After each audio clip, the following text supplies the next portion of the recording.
Bon ben voilà, donc bilan positif pour l'exploration de la grotte de Mbera. Visiblement, l'entrée est bien gardée par la vipère du Gabon qu'on rencontre à toutes les arrivées sur la grotte là. Et elle reste là dans le coin là. Alors elle reste tapie sur le sol, immobile, tranquille, et elle attend le spéléologue insouciant qui va passer par là et qui se doute de rien. La vipère du Gabon, c'est un peu un croisement entre un pneu et un tas de feuilles mortes. C'est-à-dire que c'est un gros sac plein d'air, en fait, parce que dans le corps, il n'y a pas grand-chose. Dès qu'elle s'énerve un peu, elle se gonfle, et en fait, l'essentiel du corps, c'est des sacs aériens.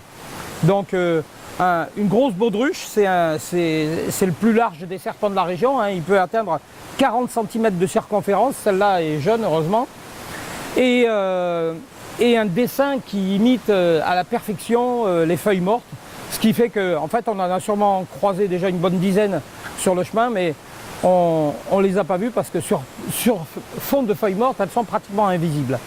Elles poussent le mimétisme jusqu'à avoir une tête qui mime la forme d'une feuille morte, avec la forme bien triangulaire des vipères, due au fait qu'il y a les glandes venimeuses dans les joues, là, et une nervure centrale de la feuille morte au milieu de la tête et deux petites nervures secondaires qui partent sur les côtés, quoi. C'est vraiment à s'y méprendre.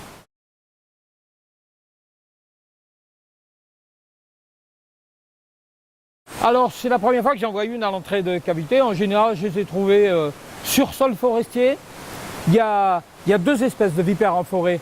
J'aurais été plutôt, si on m'avait demandé, moi j'aurais dit qu'on trouverait plutôt la vipère rhinocéros ici, qui est vraiment caractéristique des zones hyper humides. Celle-là, on peut la trouver dans des broussailles, disons dans de la forêt secondaire, même assez sèche, hein. J'en ai trouvé une dans la banlieue de Yaoundé, dans des tapis de feuilles mortes aussi comme ça. En général, elle n'est pas tributaire de l'eau. L'autre est plus tributaire de l'eau, mais bon, celle-là, elle fait mentir les spécialistes. Celle-là, elle a visiblement élu domicile ici. Elle doit avoir suffisamment de proie pour avoir son petit territoire de chasse ici.